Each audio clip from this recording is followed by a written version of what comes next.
Okay.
Ooh, somebody's here.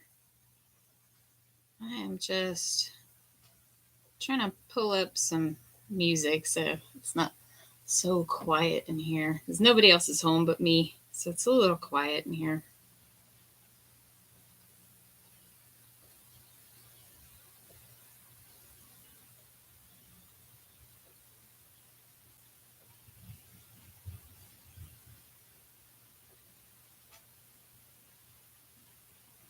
I don't want to get a strike for copyright stuff though.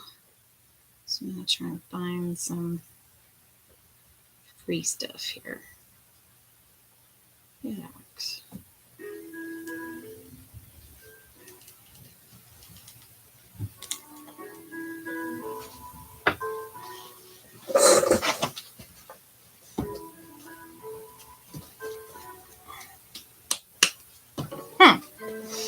Looks like my camera got a little twisted around there. There we go. Like, the mess in my basement is not the thing you want to see. You want to see the clay. All right. So far so good. My thumb doesn't yell at me for dipping my hand in the water to get the sponge wet. So we'll see how that goes. If it becomes a problem, then I will, I have a couple of bisque fired pieces that I want to do some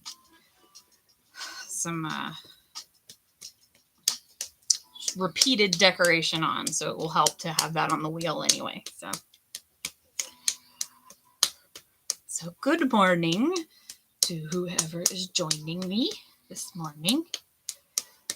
Right now I've got about 1.5 pounds of clay here, and I'm just trying to kind of even it out, get all these possibly problematic. See that big divot right there? That is going to cause an air bubble. Just going to make things problematic for me later. So just kind of flattening it out and trying to make it into a nice rounded shape for me to throw onto the wheel, because it's already round. It's easier to make it round. Oh, somebody wasn't interested. Okay, bye.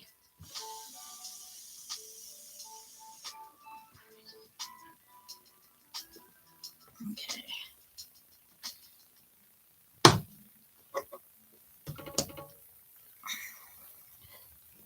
I do not fire at home. I don't currently have a kiln. So I am, my husband and I are both members at a community studio where we take classes over there, and exactly, their loss. But yeah, we take classes over at a community studio, and so long as we use the same clay body types that they use over there, they're happy to throw our stuff, or fire our stuff. So it is definitely on the wish list, Andrew Jason Lee, to get a kiln. It's just currently, we just got the wheel, so it's currently not in the budget yet. But and also, freaking don't have space for it. Our basement is very much a work in progress at this particular time. We'll get there. It'll be a nice, lovely art space for us eventually. But right now, it's a mess. But that's okay, because I'm making a mess, right? Oh, I forgot my slip container. I knew I was forgetting something. All right, so I'm just pulling the clay up to get it centered. Those of you who are familiar with this process, I apologize. But I'm still very much a novice at this. I've only been throwing pottery for about a year. And so I'm still very, very new at it and not incredibly skilled.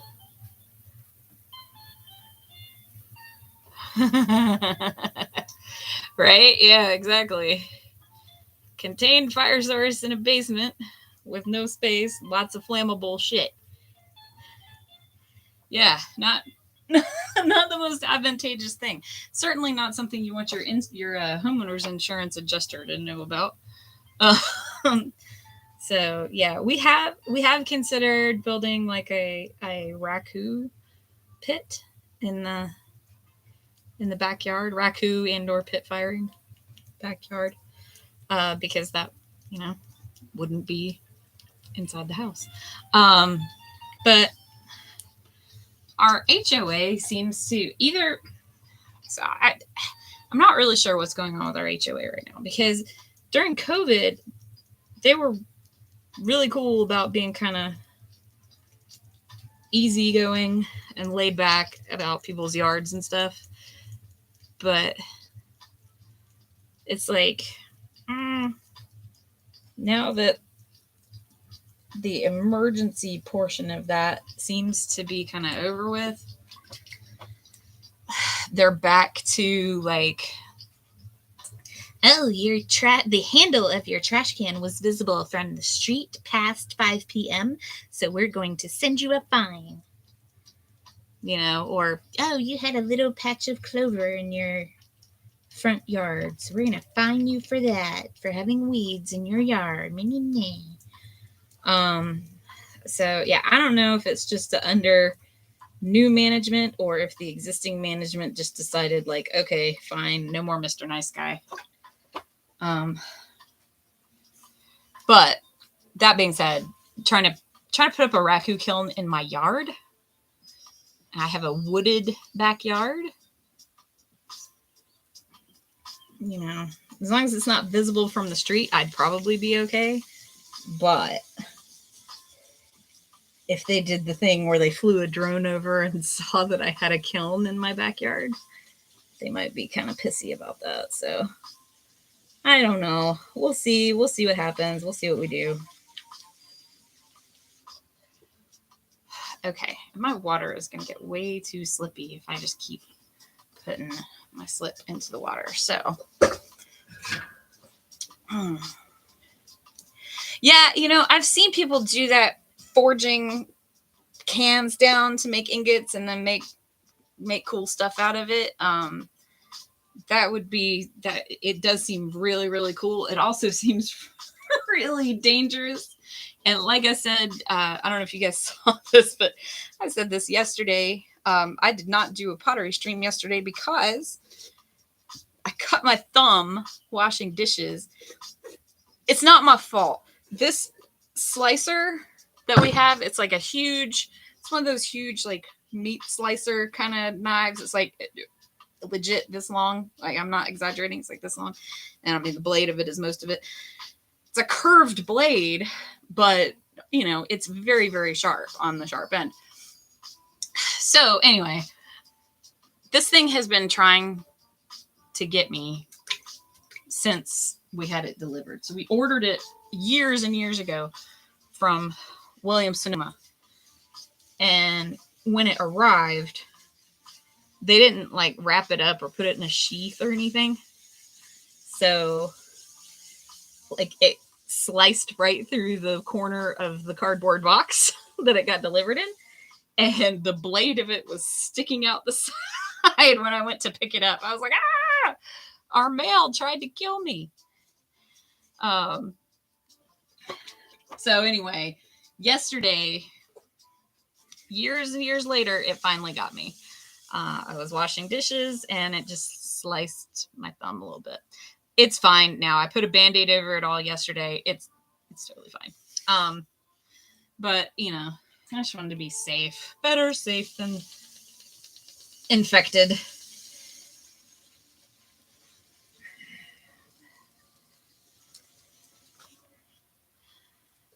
So, hello. Hi, Lucky Phil. Yeah, I agree. Throw Monday into the bin. So, that's kind of why I'm doing this instead of my day job right now. I'll have to catch up on my day job stuff later on, but I think, usually what I do is I sit and I do my day job while I listen to TMS, but there's no TMS. So I was like, all right, well, I'm not feeling it this morning, so I'll go. Yeah, it really was like sending a machete in the mail. Just like, here you go, good luck. So yeah, yesterday I got a little cut on my thumb. Now, thankfully, the fact that it is so sharp, and I was able to react fairly quickly to it, so it didn't cut me very deep, which is why I'm able to do this right now. But yeah, I figured sticking my hands in mud with an open wound was probably not a good idea. Okay.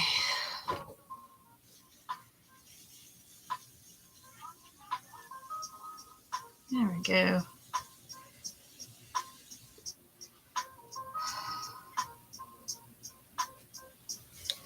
Oof. Not enough water on my hand. clean up this wheel.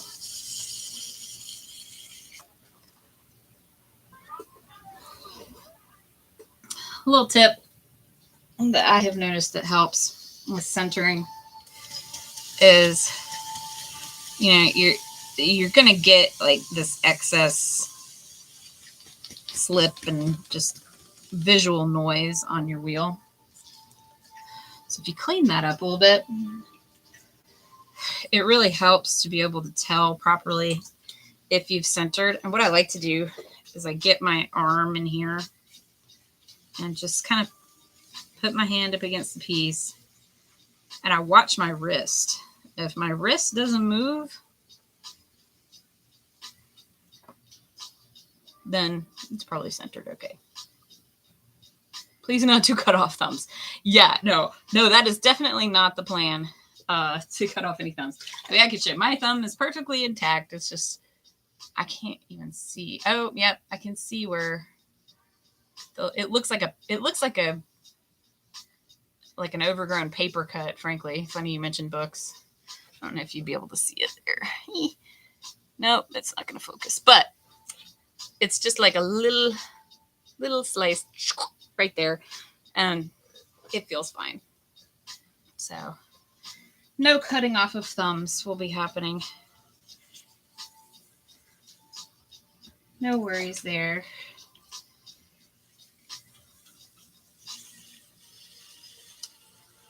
So what'd you guys do this weekend? Anybody do anything cool?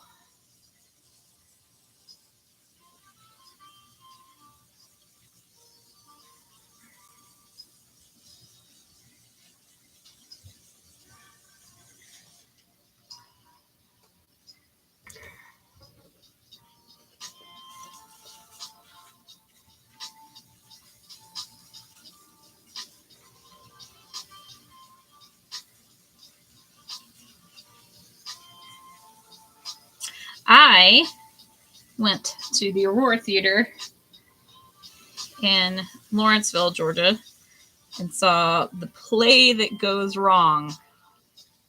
Holy moly. I don't think I've ever laughed so hard my entire life. Seriously. Like, I was every variety. My husband likes to laugh at me for my wide variety of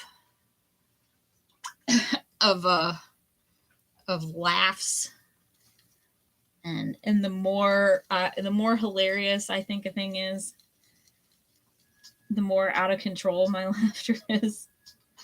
The more ridiculous the sound.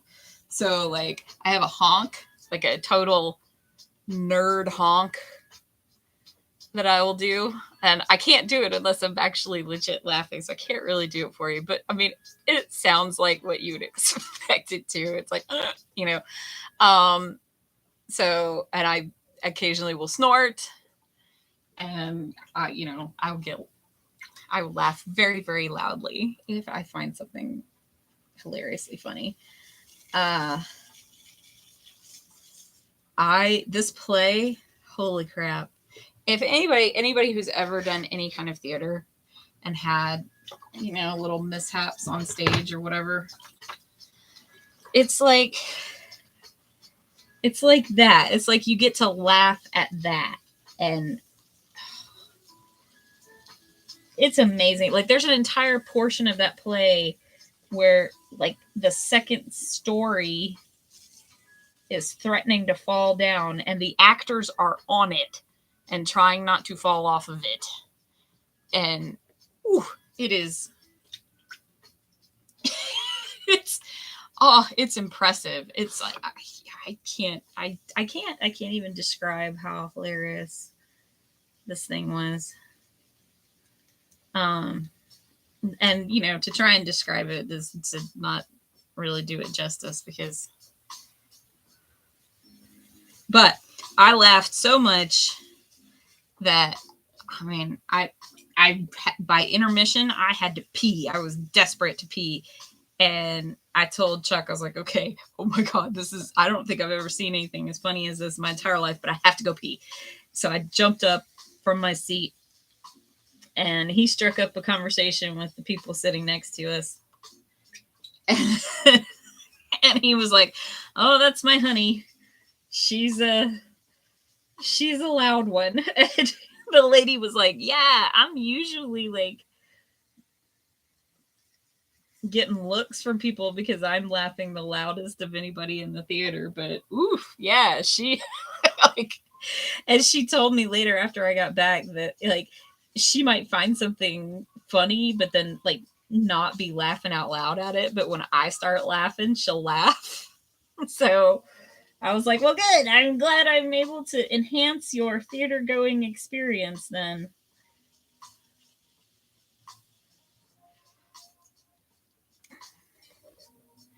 So, a couple people went to see The Flash.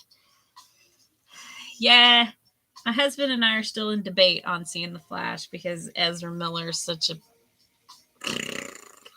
But I said, you know what?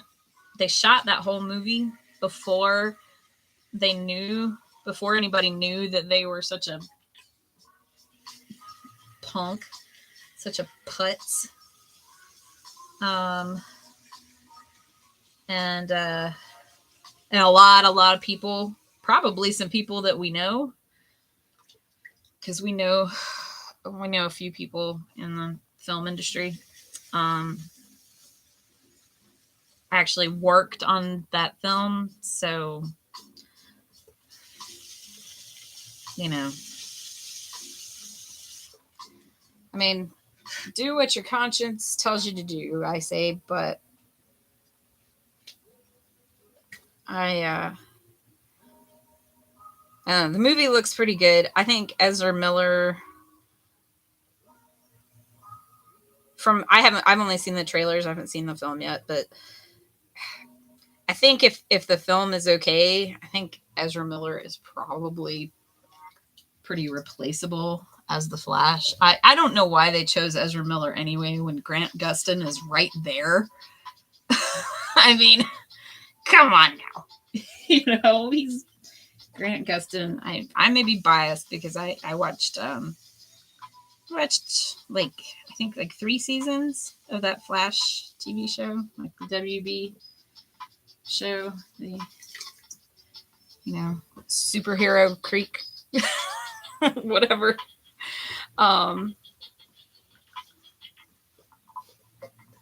But we enjoyed it, and I felt like he was a really good Barry Allen. But we'll see what happens. Fun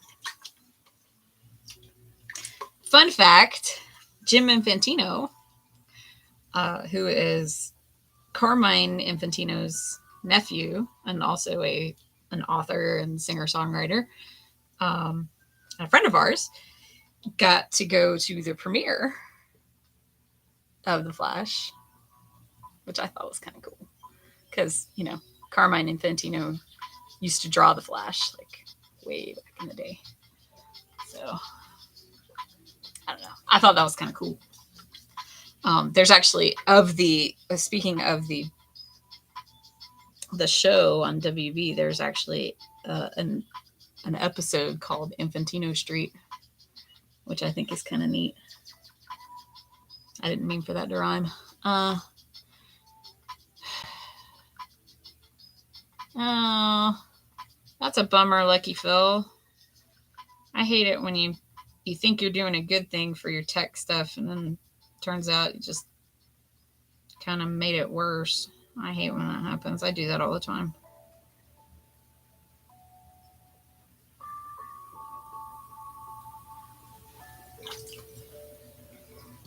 Yeah, right. Like they could have at least like shown Grant Gustin a little bit of love, because man, he really.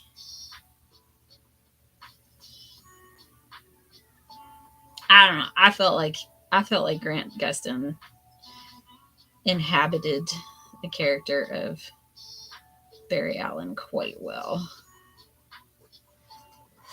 So we'll see what happens in the future.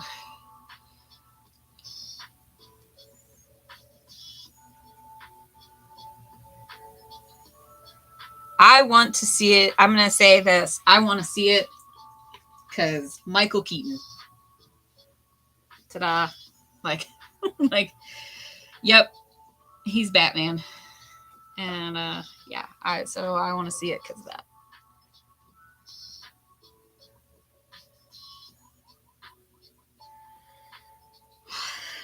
That is odd that they couldn't just use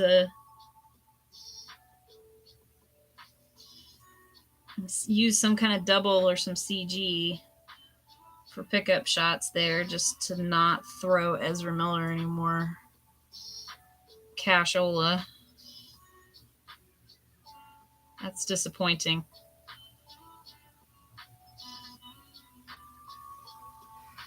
Have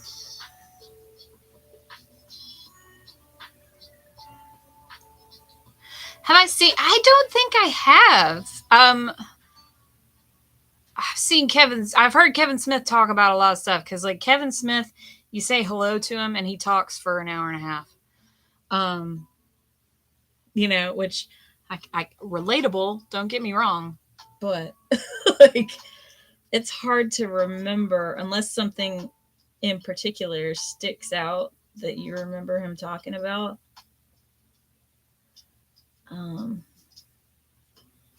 It's hard to actually keep track of what I haven't heard him talk about. What does Kevin Smith say about Superman?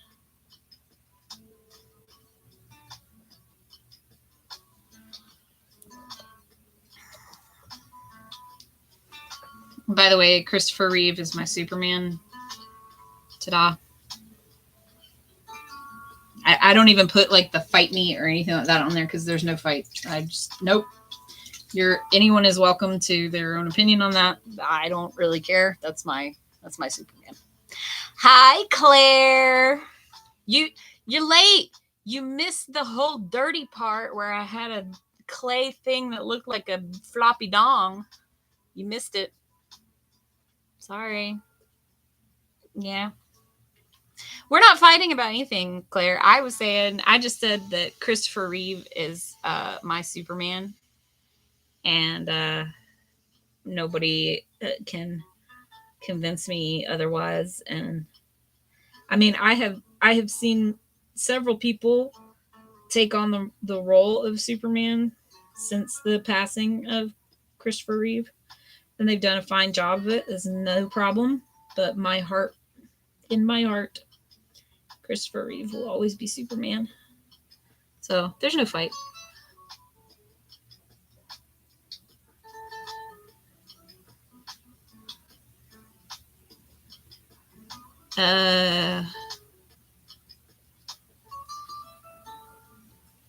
Who's Brian Holden?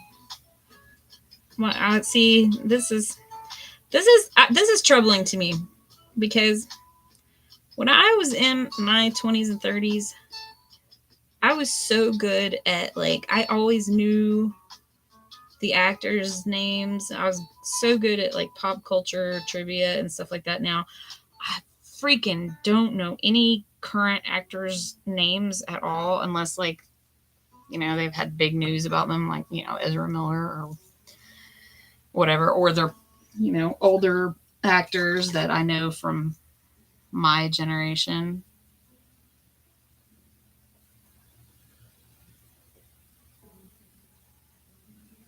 Okay, I will. I'll Google him. But yeah, like when my kids and I we sit down at the dinner table and they'll talk about some like super famous person, and I'm like, who's that? I'm so old. I'm like, oh my God, I'm so out of touch. But then, like, my daughter went to go get her hair cut on Saturday. She was talking with the hairstylist about, like, movies that she knows about because of watching them with me. And stuff like The Apartment and with Jack Lemmon and Shirley MacLaine and, like, My Fair Lady and stuff. So, I've tried to make sure that my kids have a proper, previous generation education, at least, so that they know that there's more out there than just, what's aimed at them right this moment.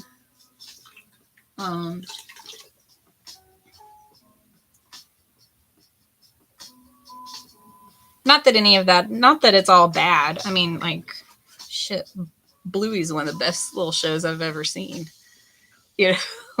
Bluey is fantastic, especially if you've had like a horrible, bad, no good day and you just want like a little bit of feeling better. Just throw on Bluey for 7 minutes. Like it's great. It's wonderful.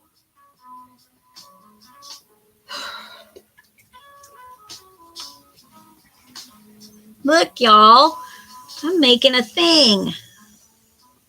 It looks like a thing. Oh, I just took a big chunk of clay out of the side of it, though. That might be problematic later. It heard me. It was like, oh, really? Oh, really, lady? You think you made a thing? Well, haha, I'm just gonna screw up right now. Make you look silly in front of all these people. All 4 of these people. Haha.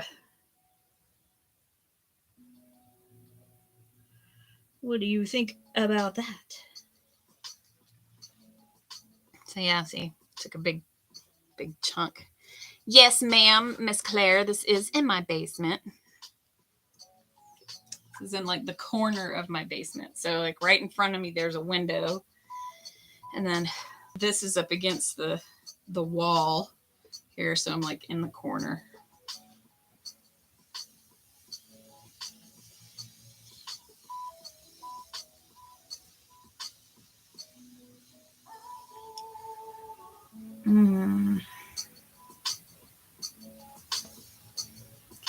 I really don't have, I have a vague idea of what I would like to try to do with this piece, but honestly, I'm just kind of practicing right now because Lucky Phil, I think you probably remember the other day, I was like throwing, just nothing was going my way and it smushing everything. It was bad. It was just bad day.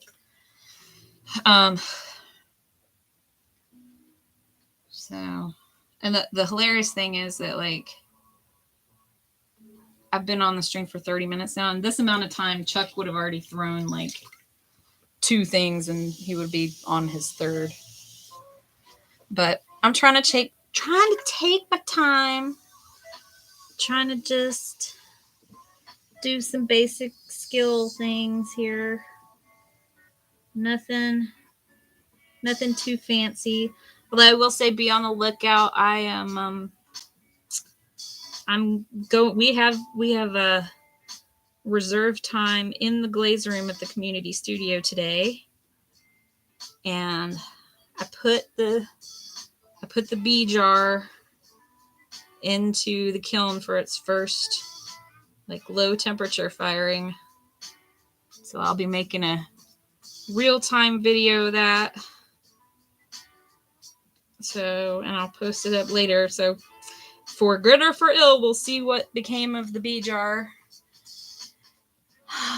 Okay, bye, Andrew. Thank you for coming to hang out. It was fun. I think Chuck probably has production on the mic. Yes, Matthew, you're correct. Also, yeah, Chuck very much likes to make consistent, throw consistent forms and functional forms. I am in it for the therapy of it, and also just like just the learning of an art, you know. Can I call it BJ for sure? BJ what? What?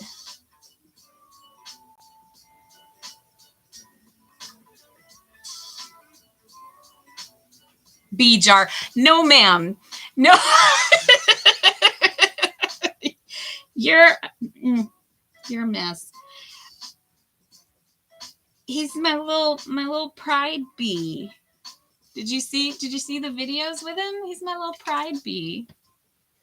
He's so cute. I love him.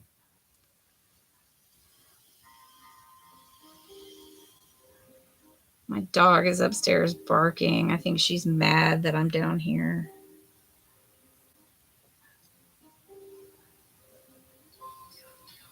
She'll get over it.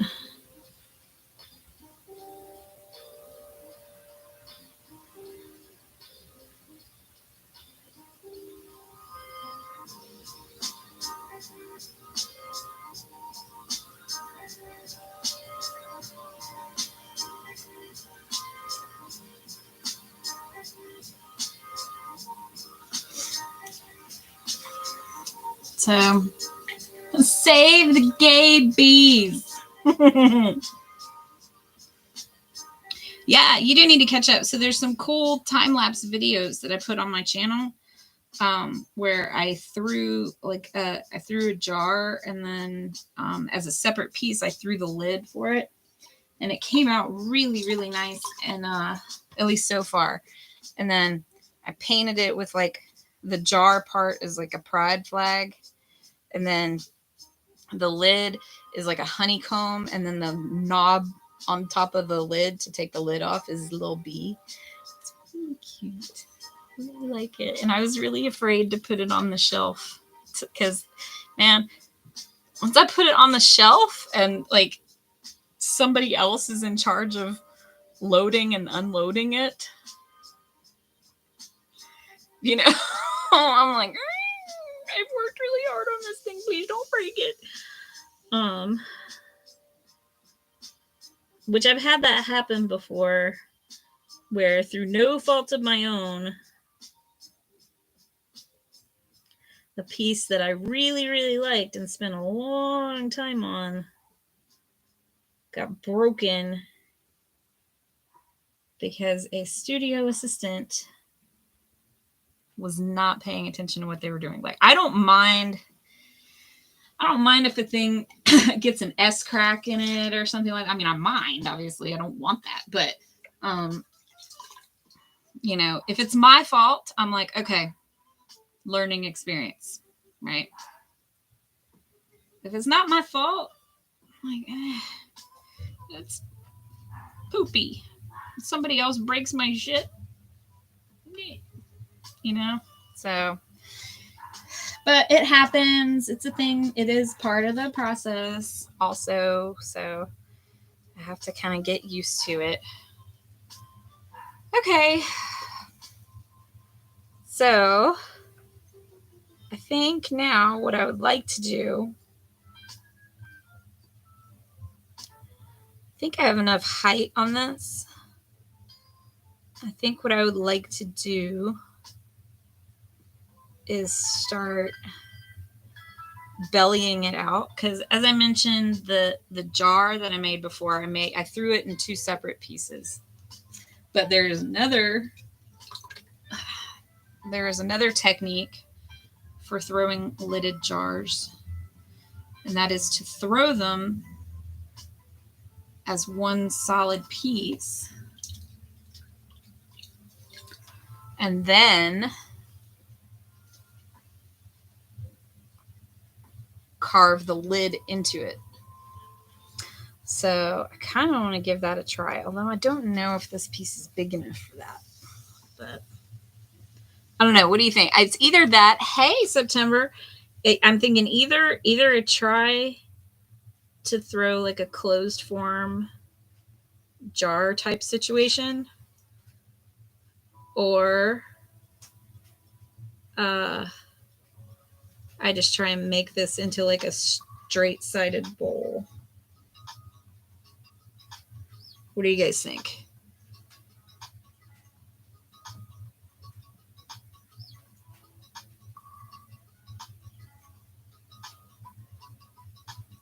See, I need to be careful because I'm starting to get twists in this, and this is where I went wrong yesterday.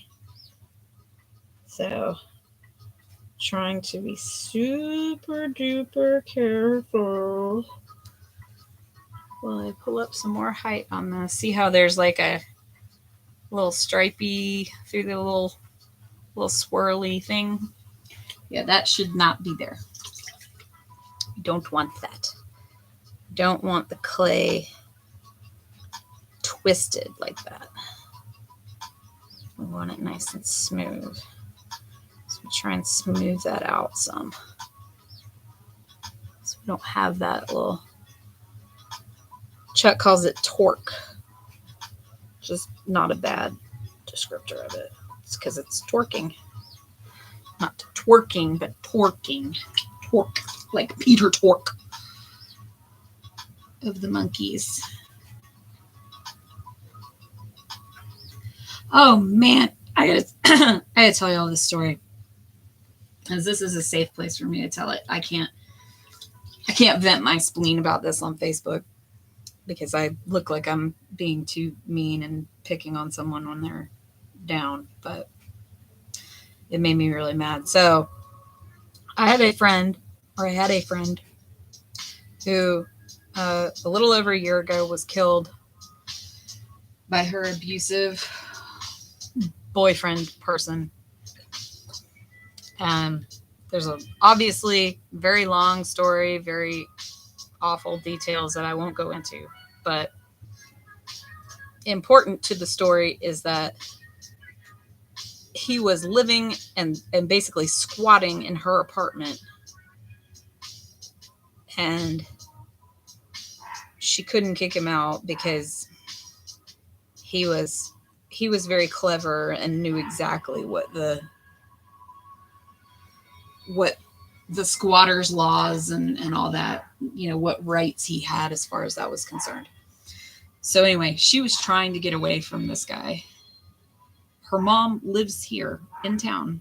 I mean, a little bit north of here, but still close enough. Wouldn't let her move in with her. Had a huge house, like has plenty of money, would not let her stay with her. So anyway, anniversary of my friend's death, the mom posts this and there's a whole, like I say, there's a whole big history behind her mom, just saying awful things to her, making her feel like crap, right? And so the mom posts this, a year ago, my baby girl was killed, blah, blah, blah, blah, blah. And I was like, oh, that's really sad. But then she goes on this screed basically blaming my friend, her daughter, for being in the situation that got her killed. And it was just shaming her for making bad choices, and in the same sentence as things that she was clearly disdainful of, said that she fought with depression and stuff. It was super victim blamey, super problematic. And I was just but again, it came off as this grieving mother, she's like, I'm posting this so that if you or anybody is in this kind of situation, just know. And it ended with here's phone numbers for these hotlines, and please get yourself help, and blah blah blah blah blah. And I'm like, she tried to get help. You refused to help her. I was the one who was helping her. I was the one who kept trying to get her out. I was the one who told her to document everything. So you're welcome for the fact that he is in prison now. You sure didn't help her. So anyway, it was very victim blamey, and it made me mad. So I wanted to, like I say, just wanted to vent my spleen a little bit. But anyway, so hey, Travis, I'm going to move on to better topics now. Not going to talk about bummer shit all the time. I just finished watching Ted Lasso. How fun is that? I'm going to admit I have have the whole oh, I have to say goodbye to my friends, mourning period going on. Yeah, the thing that bothers me about it, September, is that she's posting it like it's a PSA. And I'm like, you know what? Anybody who is actually in that situation reads that and goes, oh, like everything that a victim of abuse is afraid of people saying about them was in her post. So somebody's going to see that and go, oh man, and your mean depression brain is going to say, see, I was right. The golem in there is going to go, I was right. They do think you're a loser. They do think that you make bad choices. They do think that this is all your fault. So you should just suck it up. And I'm like, but I can't say anything because, the woman lost her kid, But I'm mad.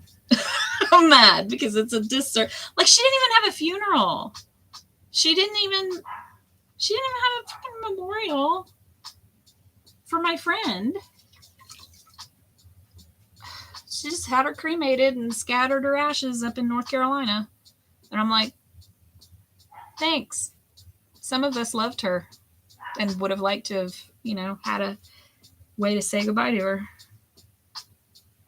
But, you do you, Mom. Anyway, all right. So, yeah, Ted Lasso. Oh, it's wonderful. Beautiful. My only gripe, and this is like so minor, is I actually like that they gave this guy so little screen time that it doesn't matter. But my only gripe about it was that it was so unethical. There's spoilers for Ted Lasso. Okay, real quick. All right, I will give myself 1 minute. Give 1 minute for spoilers for Ted Lasso. The freaking marriage counselor guy, so unethical, and I wanted him to get some kind of comeuppance for that because that was shite. That was so amazingly unethical and just crappy. And then, like, in the last episode, for him to just be sitting there shit talking soccer, I was like, oh, you're a dick. But thankfully, Henry's going to have his dad back soon. So you can just go suck an egg, you unethical piece of garbage who should have his license revoked. Okay, that's it. I'm done. Claire, you can unmute now. Hi. Okay.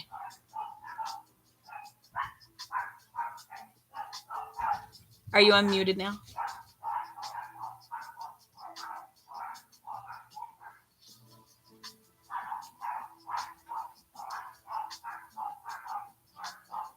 I'm guessing that somebody just tried to deliver something because I know Chuck is not home. He went to lunch. So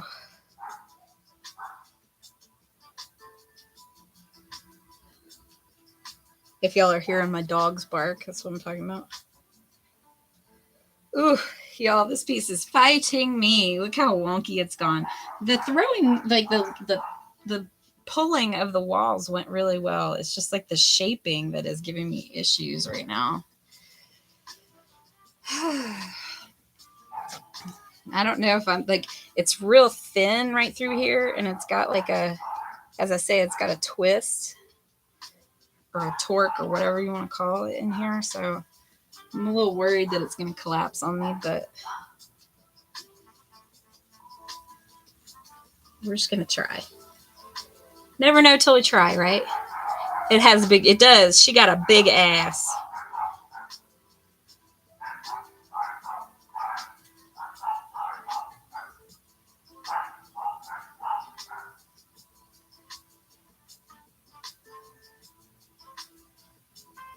Ooh.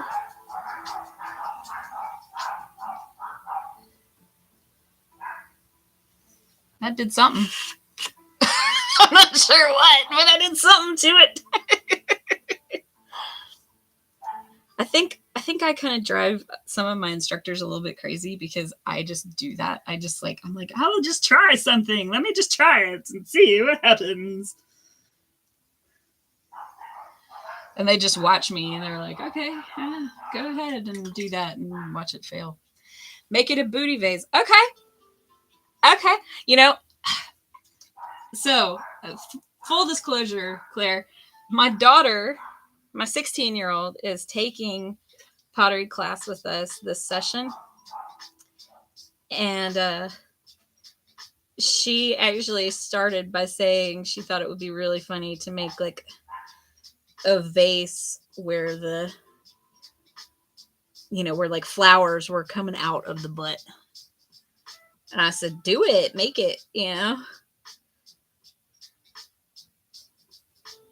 I think she was really shocked because our instructor, who is also completely awesome, said the same thing to her. She was like, do it, make it. Make it a real boy.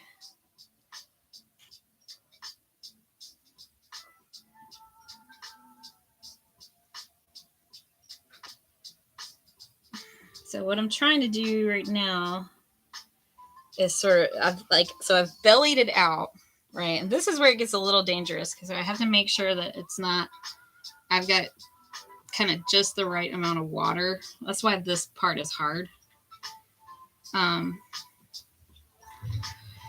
But I had to make sure that there's the right amount of moisture so that when, my fingers go in here, they can slide along the clay and just, encourage it to go the way I want it to go. But also that there's not so much moisture, because if it gets too much moisture, the fact that it's a little bit fatter than the base, because the base is what's supporting it. So yeah, I just have to be careful. So I know, right? The kind of lo-fi got I just went on Apple Music and looked up lo-fi jazz and just put it on over here. So I was like, yeah, that'll work. Just it is. It's kind of a vibe, right, Claire? I think so.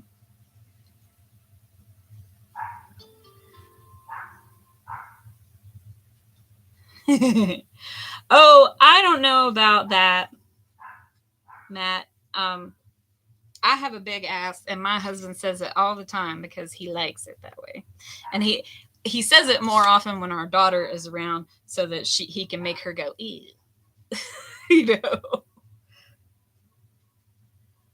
which is fun. It's fun to traumatize your teenagers. They can take it.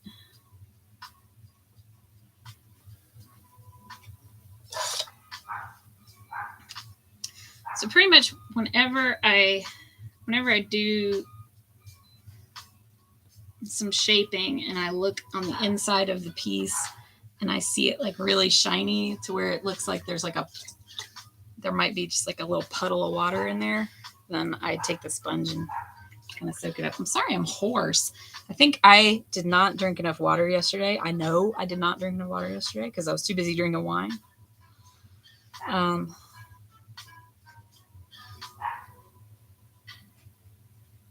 I was fine with the whole freaking Father's Day thing until I got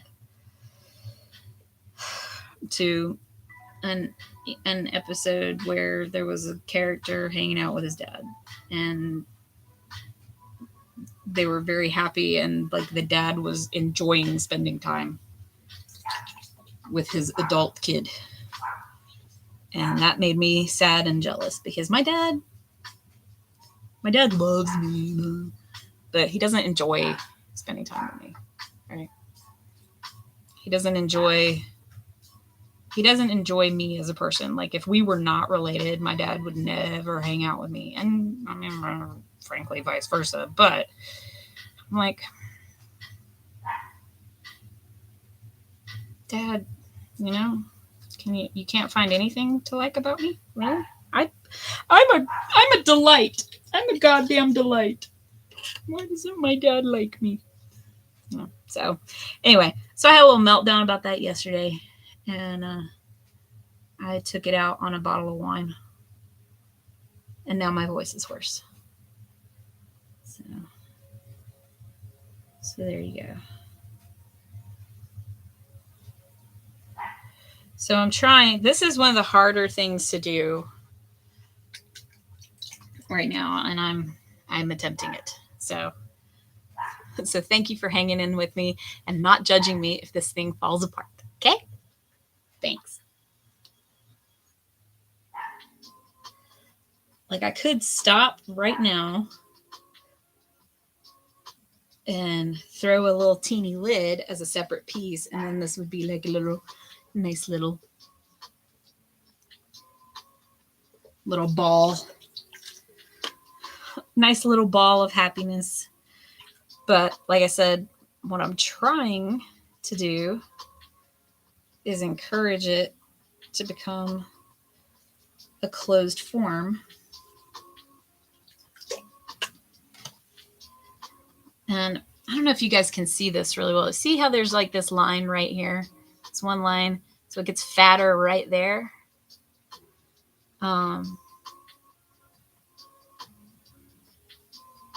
Yeah, well, exactly. It is exactly that. It's the process. And this is all practice. Like, none of these pieces right now are like, tagged for anybody. The bee jar is fine. BJ. I'll give it the name BJ. How about that? Since that's a name. I'm specifically making BJ. Nobody commissioned me for it. I'm making it as a gift for somebody. But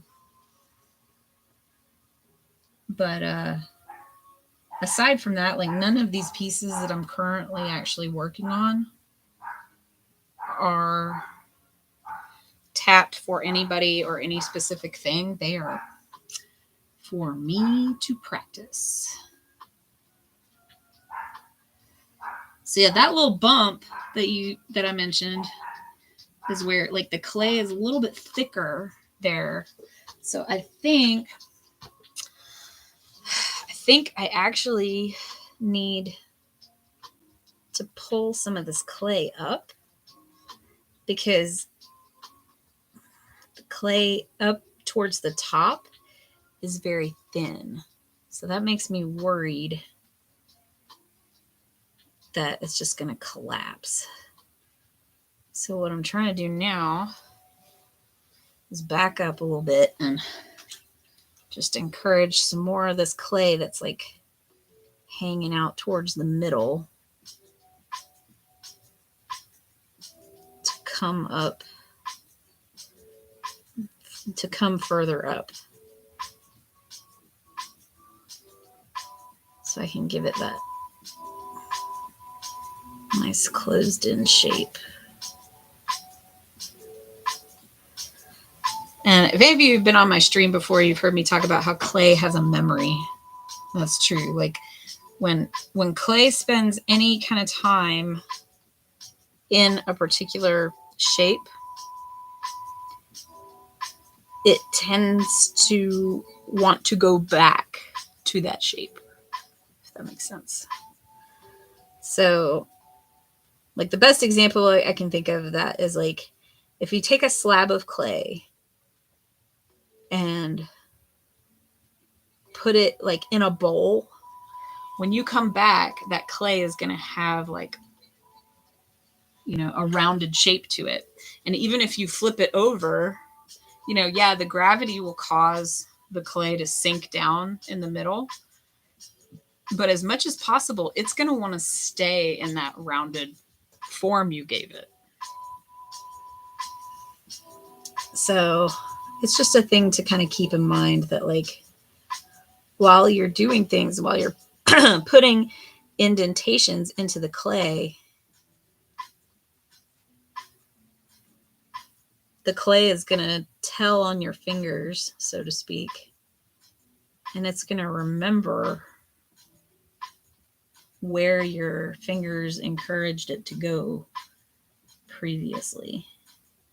And it's going to want to go back there. Okay, so But mainly I wanted to make sure that I had a nice, I didn't have like super thin layer of clay up top here. I had enough to actually be able to work with because it was feeling really thin. So what I'm doing right now is called collaring it in. So I'm just taking my fingers like this and just going, and just slowly encouraging the clay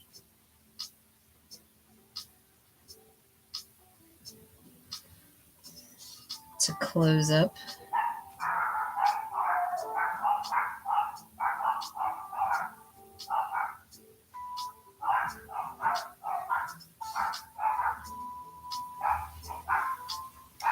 There we go. See, that's going a little bit better there.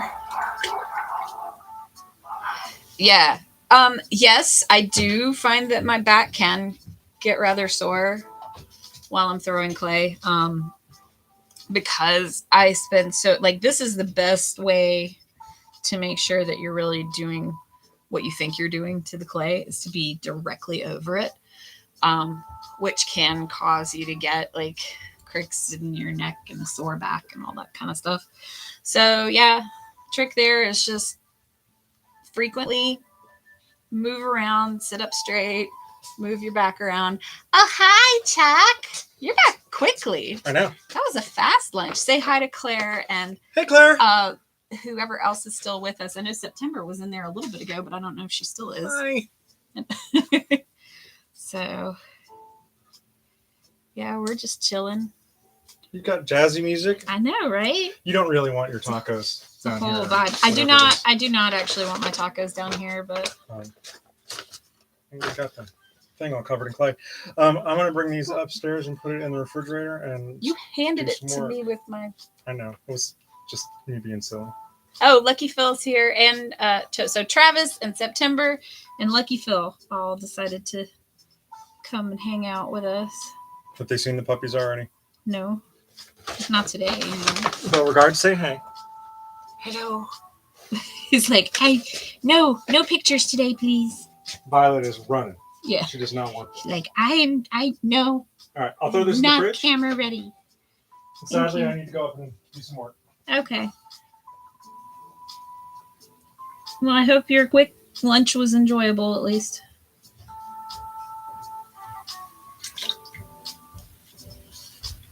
No flash photography. Oh, and cool, Matt's still here. Healing a dungeon and WoW. You know, I have never played World of Warcraft. It was one of those things where, like, I knew about it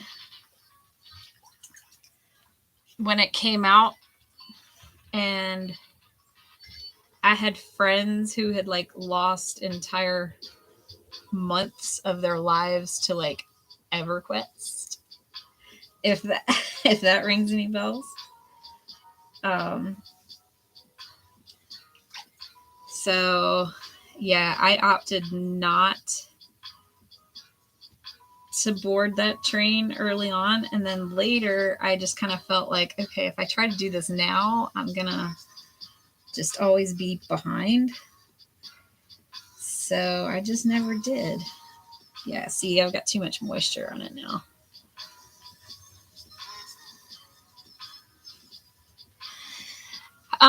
So yeah, Claire, if you want a wide base, so I don't have it right now because I just got it out of the kiln. But I made like a dog bowl, right? So like big, wide base with short, shallow walls.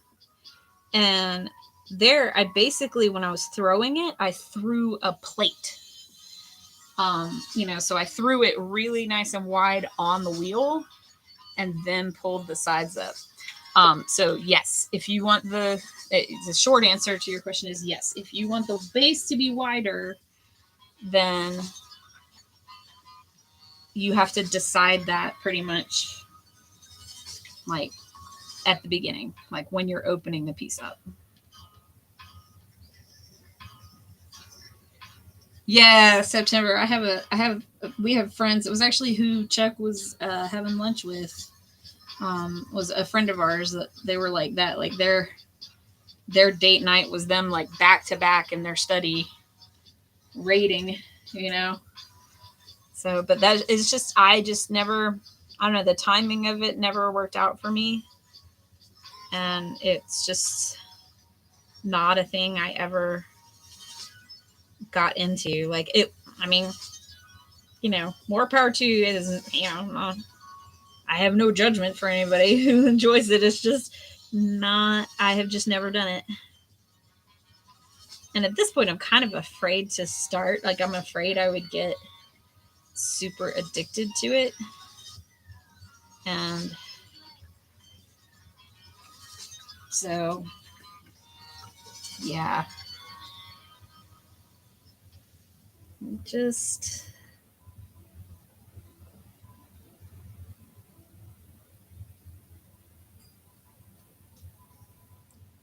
I'm not having a lot of luck with making this closed form the way I want to. So I might just abandon and do something entirely different.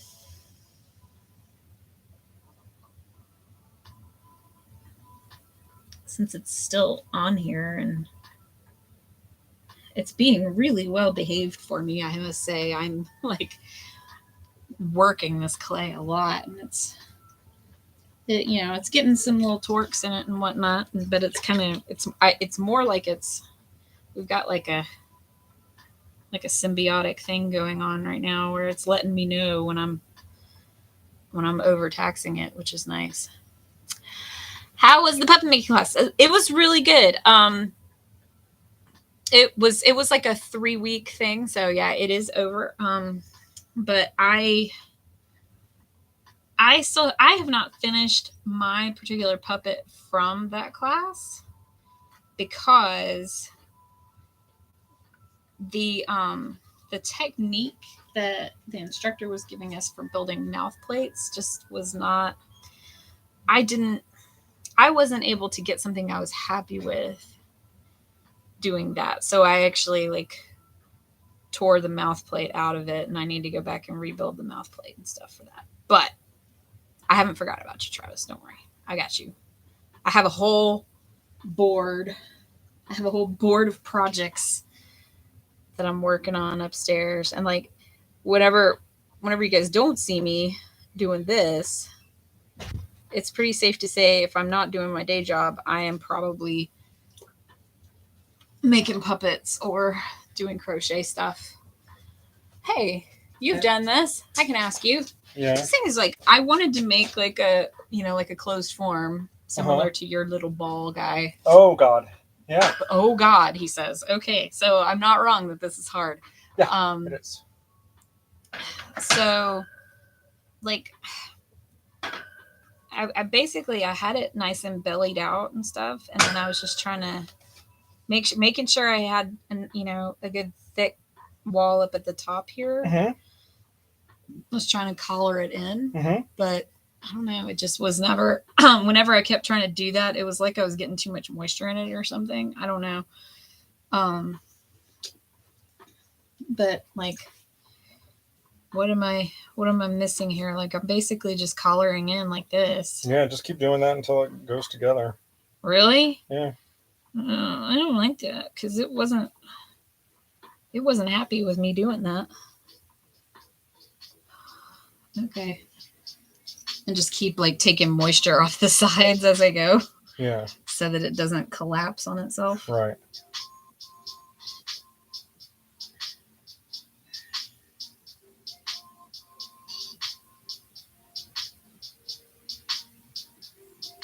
All right, I gotta go clean up my office because somebody started to pee. Oh no!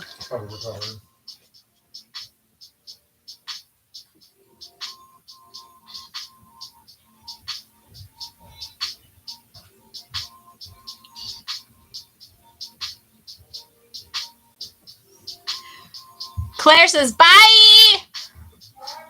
He said bye.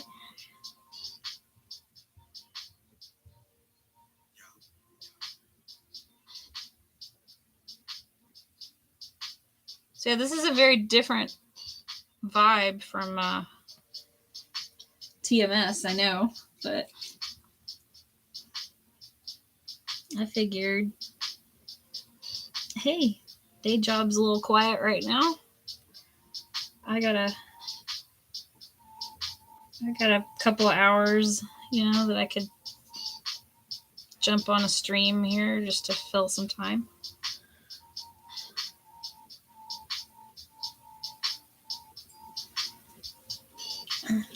September, how did you needs more poop jokes? Well, I mean, come on. I'm sitting here with my fingers in brown mess. It's kind of its own poop joke, isn't it? And like I said, I had a big floppy dong at the beginning. It's not my fault you were late. I'm just kidding. I'll do it again. I probably won't today. I'm probably not gonna throw anything else today, but just because this is taking me so long. You check the tapes. How did your Juneteenth thing go? Or is it going today? Because I know today is Juneteenth.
I don't know if you guys can see that, the hole is tiny now. Oh, wow. Yeah, that is a long day.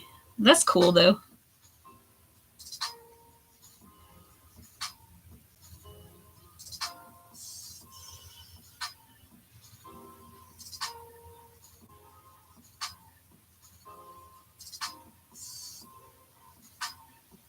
If you guys have ever watched, The Great Pottery Throwdown,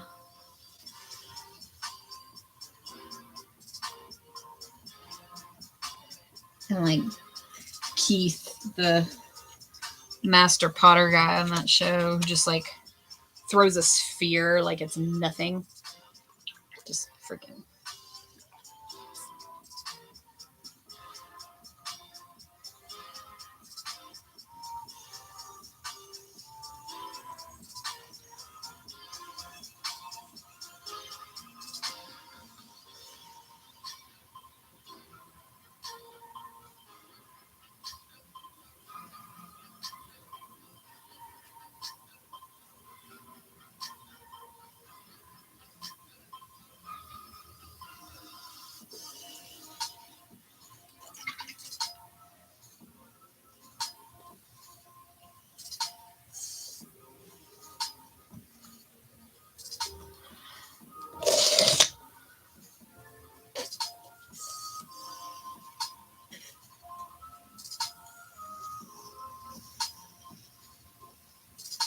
Yeah, exactly, Travis. I keep thinking about that, right? The saying, a master has failed more times than a beginner's even tried,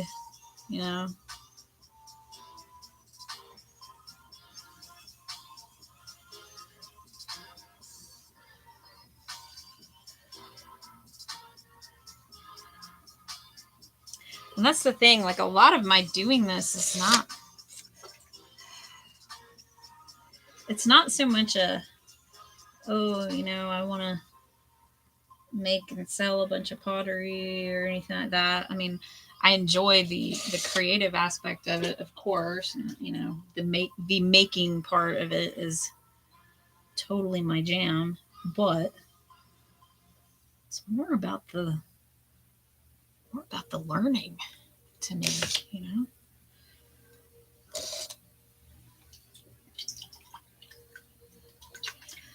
Sometimes it's just the, hey, I want to see if I can do this thing, you know.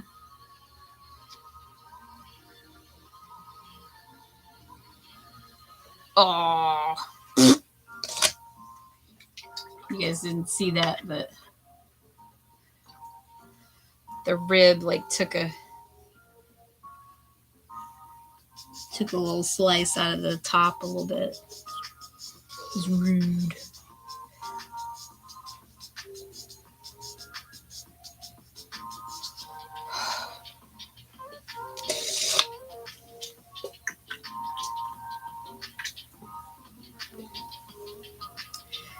Mm.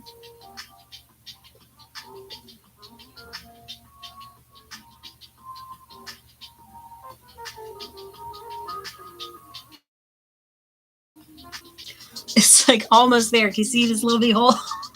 It's like almost there.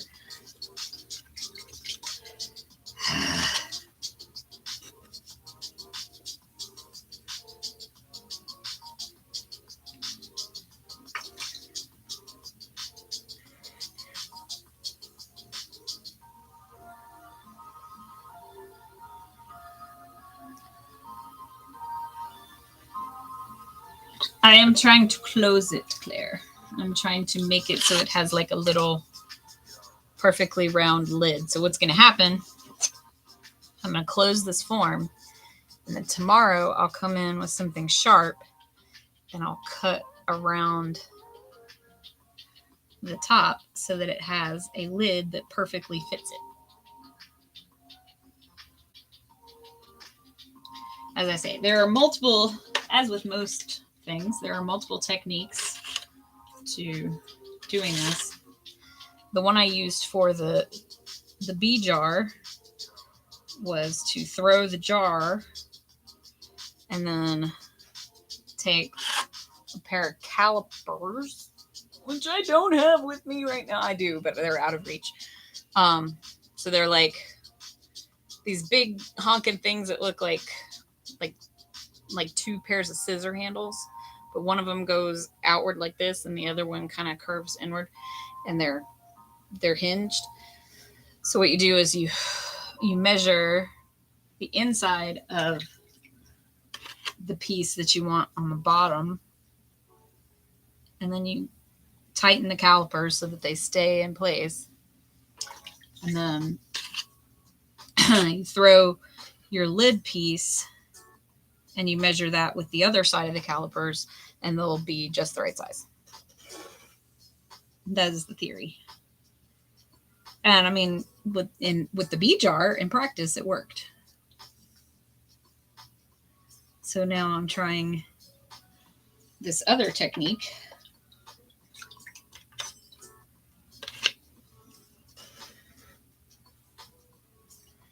Of attempting to get a nice closed form here.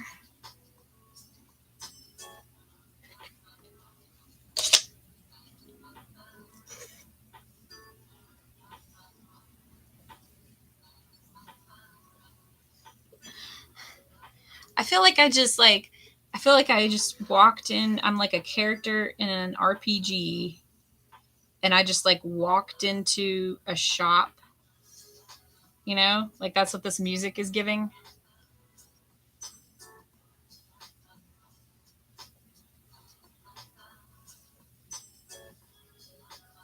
I know it's soothing, right? You just sit here and watch the clay spin around, watch me muck with it.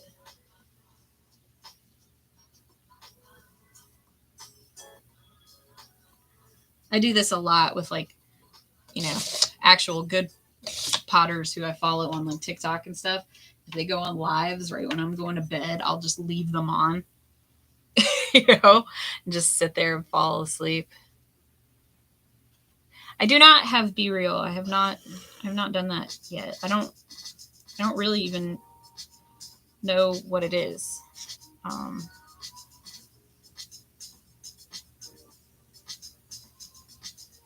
Can you gist it for me?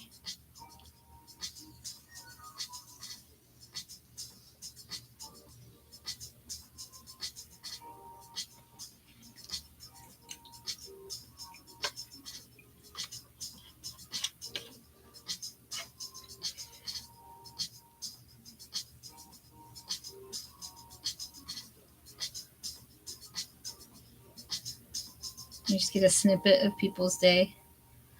It's kind of similar. Oh, it's just a photo a day that everyone in the same time thingy takes at the same time. Oh, interesting.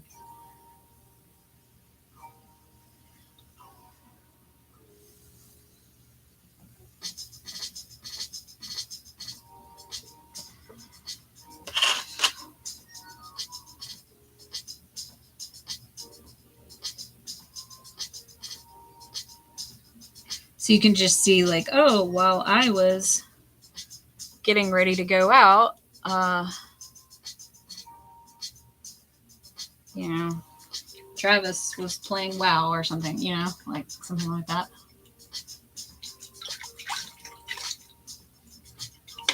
Interesting. Okay. I might play with that. That sounds like it could be kind of fun.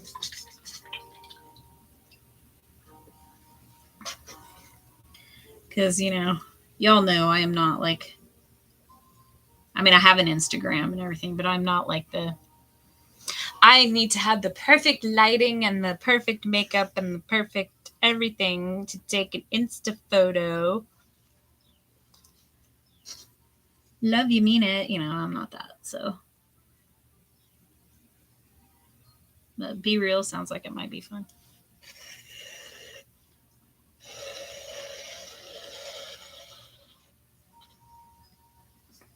Okay, so I've gotten the top to close off now, which is cool. So I have this weird little gumdrop, but he's still a little bit on the wonky side. So I'm just kind of trying to clean some of that up a little bit. Make it a little bit more of a regular shape. Yeah, that's what I'm saying, Claire, is that like it sounds like Be Real might be fun for me because I'm so very not Insta.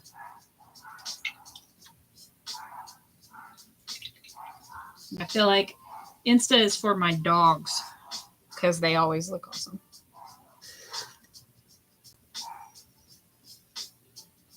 Except Beauregard when he's licking his butt. That's incredibly annoying. Not so much the look, but the sound. So annoying. Bro, quit eating your ass.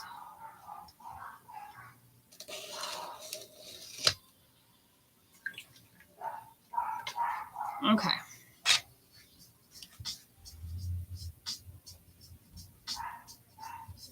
Still not quite the shape I was going for, like up on the top. But I don't want to mess with it too much because if I do, you know, this is all hollow on the inside. So I don't want to dork around with it too much. Or I'll ruin that. What shape of it I do have.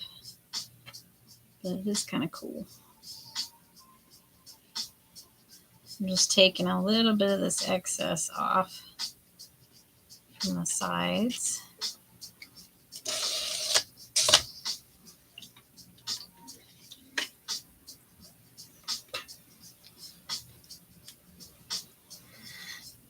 So, all right.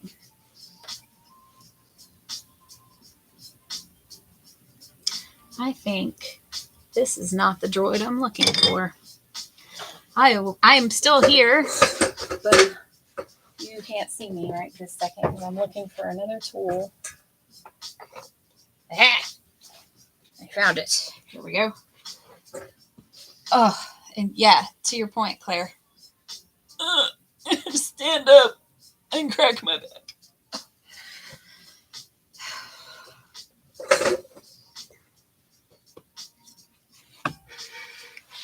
Okay.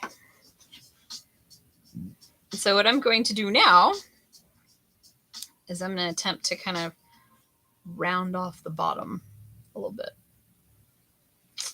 We're going to see. I'm going to see what happens. This is going to be fun. So I'm going to speed up the wheel a little bit.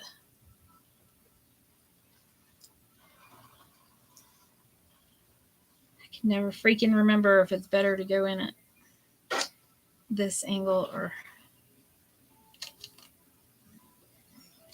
like at 4 o'clock or 2 o'clock. I can never remember. We're going in, folks.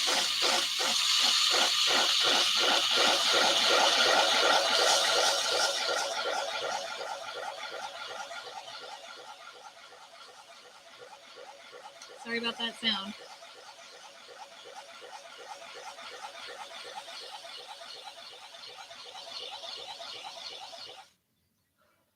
Okay.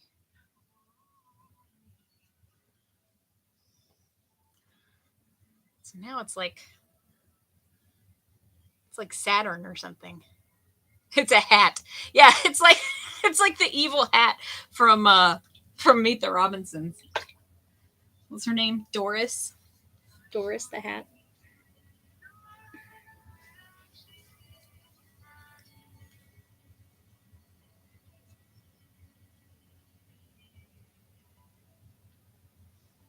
So yeah, so what's kind of cool is now the bottom is also rounded right here. So, and this little section up top, honestly, it doesn't look too bad. Like it gave it a nice little ring around it.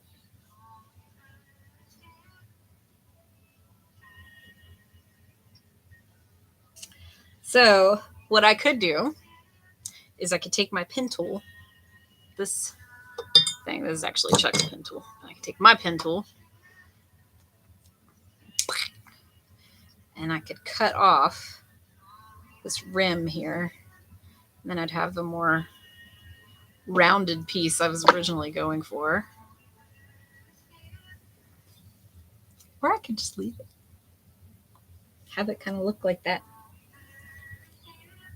I don't know. I think it's kind of neat. What do you guys think? Should I cut it off? Should I cut off the little rim here? Or should I leave it?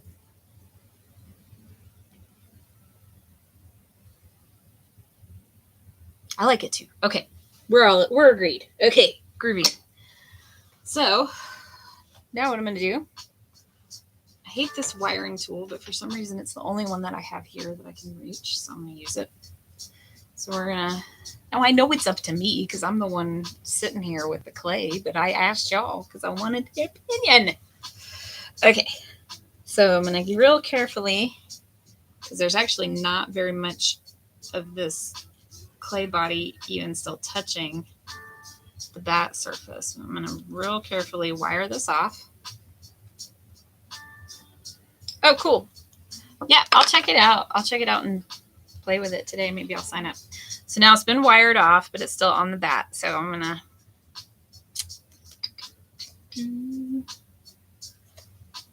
lift this up. Bing. There we go. So that's that's kind of what it looks like.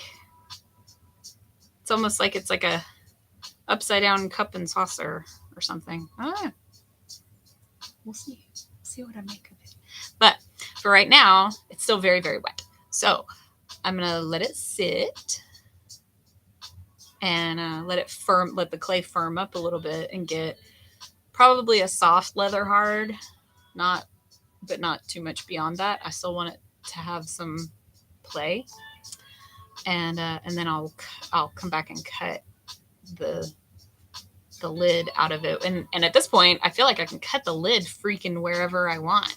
I could go all the way down to here and make that the lid if I wanted to with this thing. I don't know. I kind of wanted to do it like up here, make that the lid, but we'll see. We'll see what I do. But anyway, in any case, it's too wet to do anything with it right now. So we're going to leave it. Okay. So I had a couple other pieces. These are pieces I have already bisqued. And I was going to try and do some surface design on these. I started messing with it last night while we were watching TV, but it didn't come out mathematically even. Go figure. So this has been through a single firing, so it's completely hard. Like it's not going to collapse or anything like that. So I'm just cleaning off these pencil marks that I don't actually want.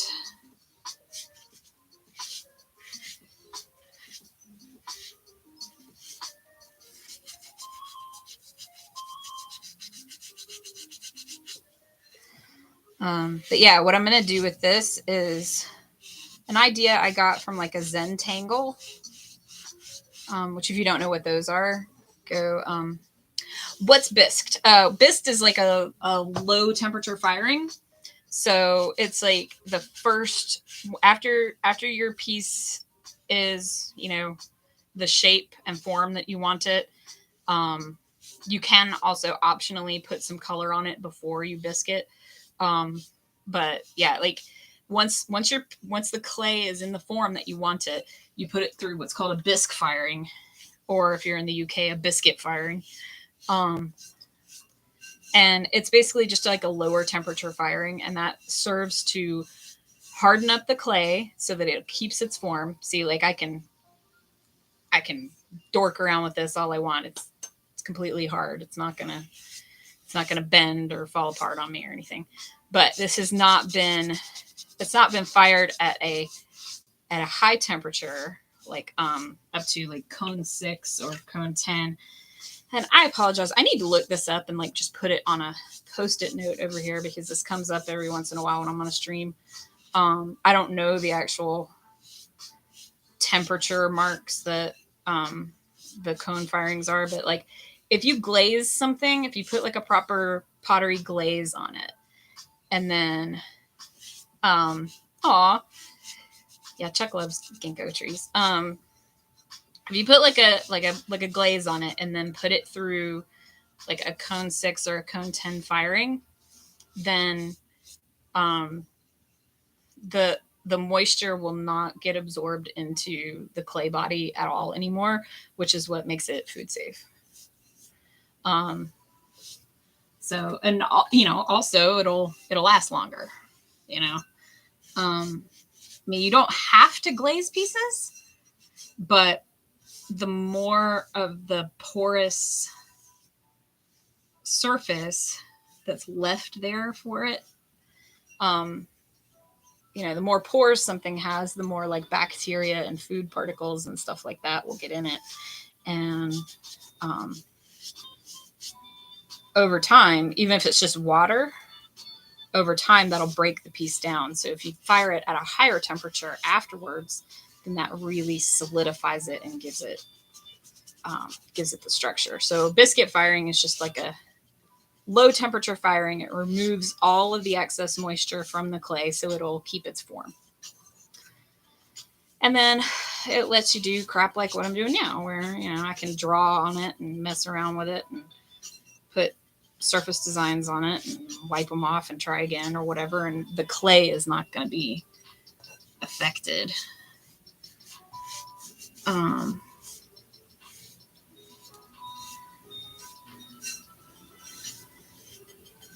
So yeah, that was a really long answer, but to say it's bisque, just it's been fired once. It's been fired at a low temperature to harden the clay.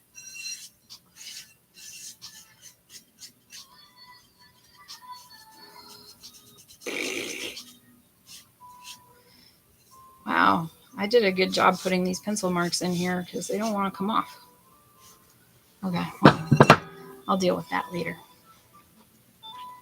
So I have one other bisque piece over here. I kind of want to see. I want to see if I can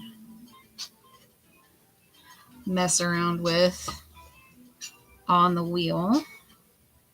So this is a good illustration of why centering the clay when you're throwing the piece is important.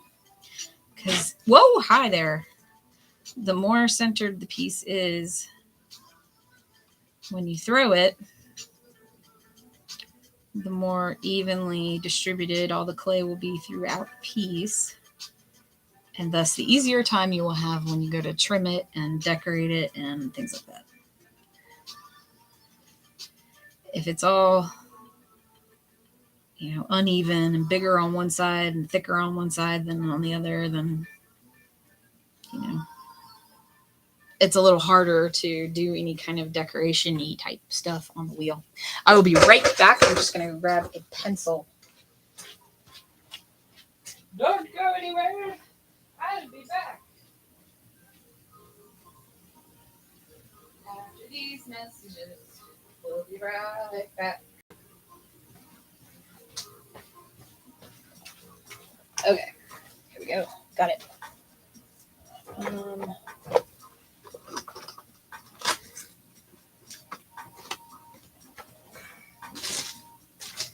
Where is my little disc tool thingy? He took it out of here.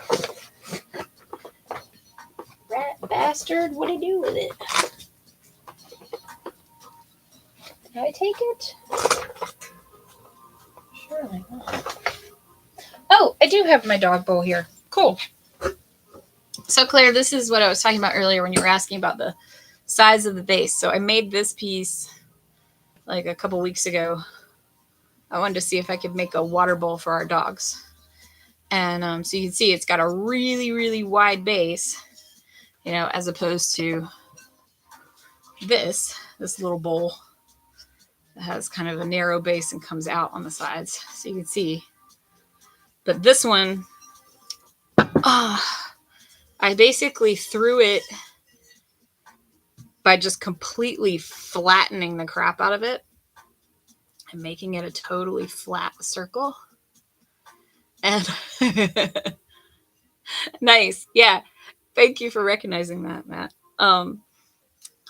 But yeah, so I made this a completely flat circle and then pulled up the sides. And so that's what made it like this nice, fat, very even cylinder.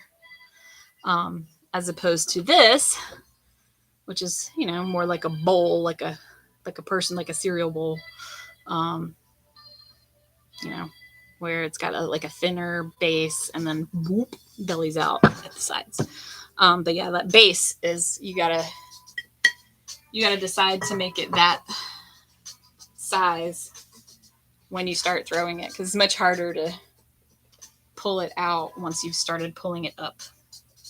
So you want to get it to the width that you want it first. Okay. Now, friends, I don't know what to do for this. So I usually have these little round discs made by Diamond Core Tools that I basically put in the center of the piece, and I just take my finger and just hold it there. And then I can, hold a pencil or whatever, and it'll make a nice, even,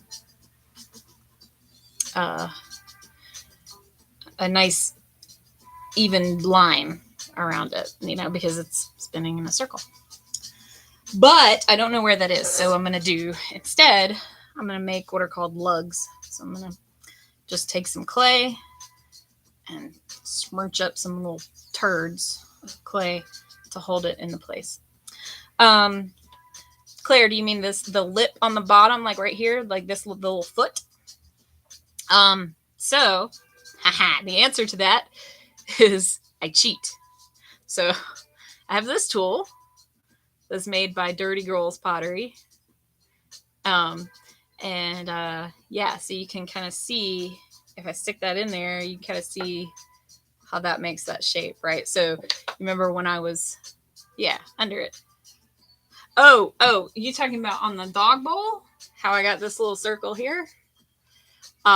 So that's part of the trimming that I did. And so when a piece is leather hard, so in other words, it's not completely bone dry, there's still some moisture in it, but and it hasn't been fired at all yet, you can trim it. And so what I do then is I flip it upside down. So it'll be like this, but ignore the fact that there's a bowl there. So I'll get the piece really nicely centered on the wheel. And then I do this little trick. So I take my pin tool here. So see how this is like a stabby. So I take my stabby, and with the wheel spinning around super fast, I just bring it in. And I do this to kind of anchor it so that it doesn't move when it contacts the clay, so that it'll make like a perfect circle and go all the way around. And then I just decide how fat I want my little foot here. And then I do the same thing on the inside, and I just go, and now I've got 2 circles that I can trim from. So I'll do another video where I do trimming. In fact, I think for the bee jar, I did a trimming video, so you can kind of see there because it's got a similar foot. But yeah, I just basically use like different tools and whatnot just to kind of like peel away some of the excess layers of clay there. And in this case, I just made like a nice sharp rim here. And then I did the same thing to match on the inside, and then just made it flat all the way across. How do you know it's not going to make a hole in the bottom? You don't. So practice. I have done that. I have done exactly that, where I have accidentally, when trimming the bottom of my piece, I have turned a bowl into a planter. Like, oh, this has a hole in it now, so I guess it's not a bowl anymore. It's a planter. It happens. But yeah, so that's why you want to have not to, when you're throwing, you want to make sure you're not thinning out the bottom of your foot too much, but you also don't want to leave just a crap ton of thickness on, like, if you got like this much, that's too much. But I mean, if you're really, really uncomfortable, you can leave it that thick, and then you have lots to trim away, but it's up to you. So yeah, you just want to make sure, like, if you've got about like a quarter of an inch is usually enough. It gives you plenty. Like, you can see, like, that's way less than a quarter of an inch, right? So yeah, and you just kind of have to feel it. You get the feel of it. It happens. It happens to you, and then you're like, oh, that's what that looks like. That's what it looks like when I accidentally trim through the bottom of my bowl. And then you try not to do that again. But it happens. Yeah, the way you know is just by knowing how much of a foot you left when you threw it, and trying not to go any further than that. That's it. It's just practice. Exactly. So what I'm doing right now is I'm making lugs to keep this bowl where I want it to stay. So now I was dorking around with it a little bit, so now I want to go back and make sure that it's actually centered. This piece has a couple of little divots to it. This is one of the dangers of doing stuff at a community studio, is that you've got your shelf that has your name on it, and you put your stuff on there, but like stuff can get kind of, I don't know if you guys can see that, like right there's a little little bloop, like a little divot there. And particularly around the rim, this can happen. Or if it's sitting on a shelf or sitting on the kiln shelf too close to somebody else's piece and it gets bumped, and then your piece gets a little bit of a divot in it, the price we pay. So now I've got it pretty well centered. So I'm just going to take these clay lugs and just smunch them around the base of this piece. I'm much less afraid of doing this, or I won't say afraid, but I'm much less reticent about doing this with a piece that's already gone through bisque, because this clay is not going to stick to the base of this piece and mess it up. So when I'm trimming leather hard pieces, if I can help it, I try not to use lugs, because I much prefer to be able to get to the whole piece and also not screw up the lip of my piece by having lugs stuck to the clay body. Okay, now what did I do with that pencil? Okay.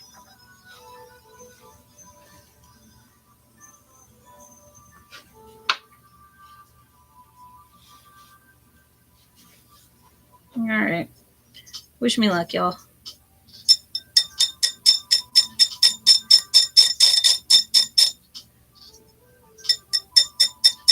The fact that I'm hearing that little tick, tick, tick, tick sound means it's not centered. Well, that's a bummer. Okay.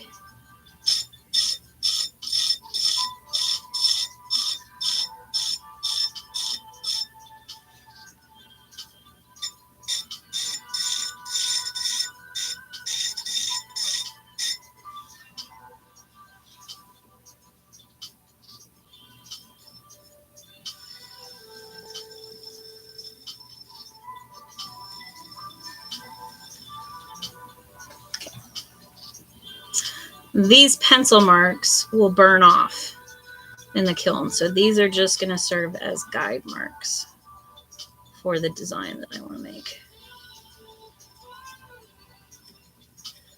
For some reason right now, I'm really super into like tessellations and Zentangles and, like mathematical repeating patterns. They're just very, very pleasing to me, both to look at and to make.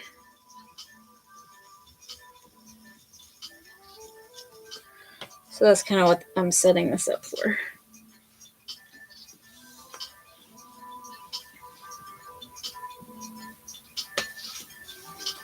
All right. So yeah, got some good guidelines going on that one. And then what I'll do later, which I don't need the wheel for, is I'll put vertical lines across.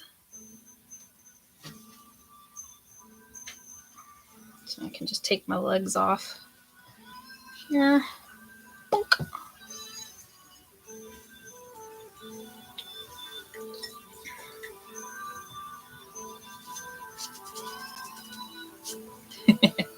But you can see how if this were wet clay, it would be kind of annoying, right?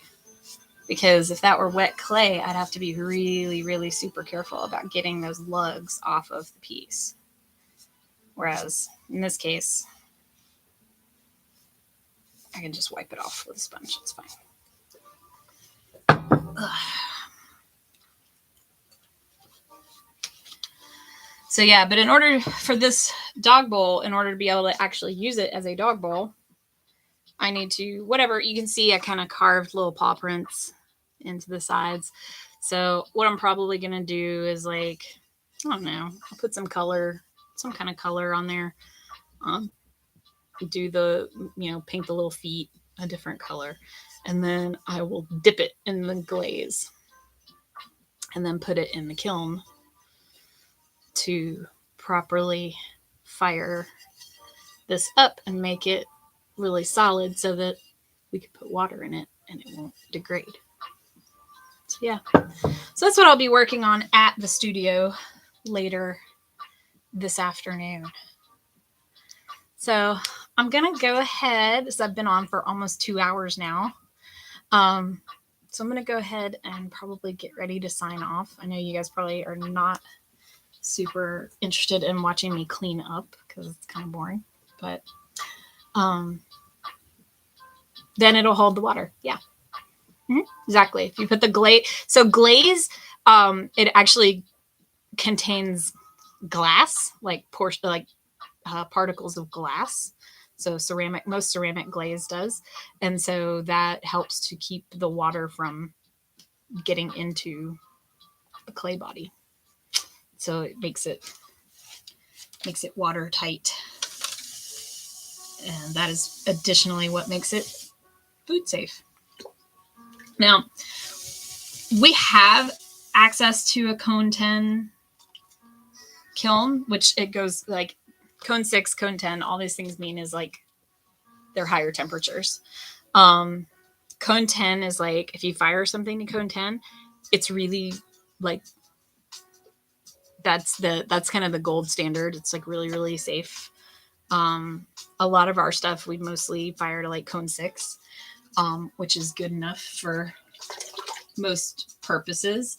I still say okay, this is food safe, but I would hand wash it, not put it in the dishwasher, because automatic dishwashers can tend to get the water really, really, really hot. And stuff gets jostled around and chipped off and stuff like that. So I would say, if you're going to get a handmade ceramic piece, to, keep it out of the dishwasher. Just hand wash it yourself. But, you can eat cereal out of it. You can, in the case of the dog bowl, I'm going to put water in it. Like, that's what it's for. It's literally for our dogs, for our water bowl. Because right now they just have one of those, like, little stainless steel water bowls. And I was like, I can make a thing for them and it'll be pretty. So, yeah. But thanks for hanging out, y'all. Like I say, I will be posting a video, like a reveal from the initial kiln firing for the bee jar later on. If not today, probably tomorrow. And thanks. This was fun, little spontaneous thing. When I saw they weren't doing a TMS today, I was like, okay, I'll jump on, do a little pottery stream. It's fun to hang out with y'all. It's funny. I have to really be conscientious about my cleanup, because Chuck is very type A and he notices all the things. So I have to make sure I clean up really well. But most of the cleanup is done outside in the backyard anyway. But I'm excited. I actually pulled a piece off today. That makes me feel better, because the past couple of days I have not had success. I have been smushing my pieces because they fall apart on me or whatever. So I was starting to lose a little confidence there. I needed a win. So this was fun. So yeah, I'll do this again. And I agree with y'all. I think the lo-fi jazz hip hop thing is working. It's like, it's a, while I play with the clay, it's a vibe. So I think I'll stick with that. It's cool. If they smush, I can reuse. Yes, exactly. That is exactly right. I smush them and then I put them back into plastic. And then later on, we do what's called wedging and smush a bunch of, however much clay we want. We just smush it all together and throw it again. Because at the end of the day, it's just clay. It's just clay. So the hard part is maintaining that attitude throughout the process, because like, it's easy for me to be like, whatever, it's just clay, if it falls apart while I'm dorking around with it on the wheel, right? Or even in the trimming phase, if I screw it up, it's like, okay, well, I'll have to make that again. Once I have spent like hours and hours and hours, particularly once I've put like designs and colors onto it, and I kind of get attached a little bit to it. Like, what I'm trying to say is my feelings are going to be hurt if I go to the studio today and my my BJ is broken, my B jar gets broken. I will be upset. But I made it. Quality is not an accident. I made it before. I can make it again. But yeah, it's hard to maintain the hey, it's just clay attitude once you get beyond a certain part of the process, because by then you're like, you've spent a lot of time on the thing. And you're like, and I especially like this, the little Pride B jar is like, I think honestly, as far as wheel thrown items, I think it's probably the best thing I've made thus far, like ever. So yeah, it's kind of hard to have it's hard to not have my hopes up for it. Let's put it that way. But we're gonna see how it goes. Yeah, quality is not an accident. That's something I got from my volleyball coach in high school, and I've always loved it. It's true, right? Like, if you do something and you do it well, that means you have the ability in you to do it well. Now, the key is repeating it and doing it again. But the worst thing you can tell yourself is, oh, I did that really well once, but I guess it was just a fluke because I've never been able to do it again. And Mr. Patterson's attitude was that quality is not an accident. There's no such thing as a fluke. If you made the thing, if you did it and it was good, that means you have the ability to do something good. You just have to tap back into that and do it again. So very encouraging, that. And I said I wasn't going to stay on the stream while I cleaned up, and here I am cleaning up, just gabbing. Went to grout it up. Well, September, fear not, because I'm cleaning up now. So if you need to go grout, you are missing nothing but me like wiping down my my space and getting it clean enough for my husband to approve of it later. So don't worry. I don't want to keep you from getting your grouting done. That's a big job. Yeah, at this point, Claire, I'm just like, okay, well, I guess I'll just leave the stream on and freaking, because I'm going to be down here anyway doing this. So I'll just leave it on until I'm cleaned up and I don't have clay all over my fingers, and then I'll push end stream. Haha, what do you think of that? How you like that, YouTube?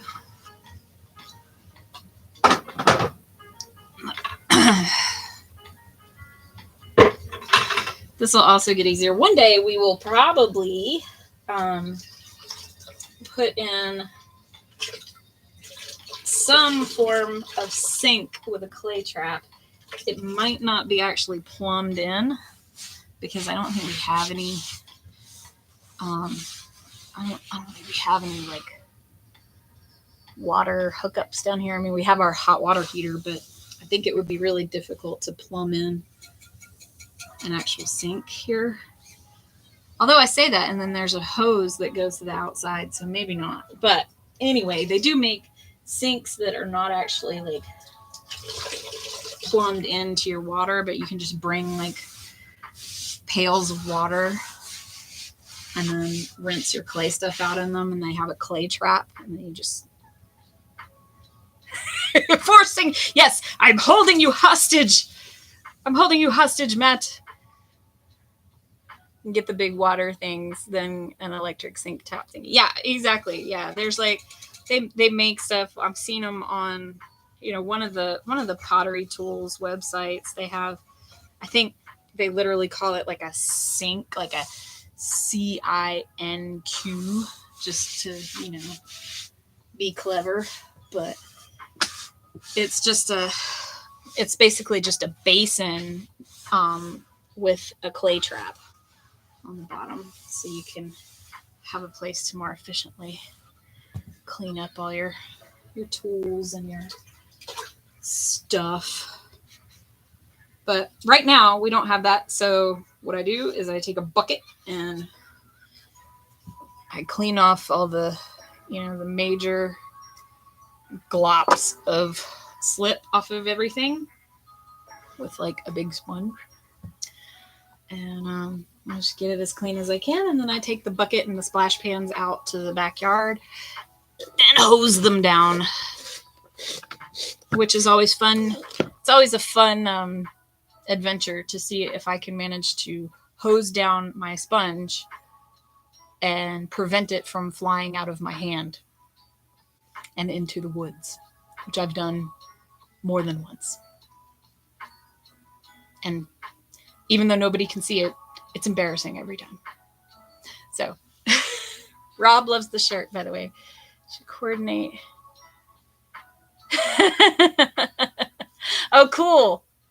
Good. That's fun. Oh, yeah. Those Roosevelt shirts are awesome.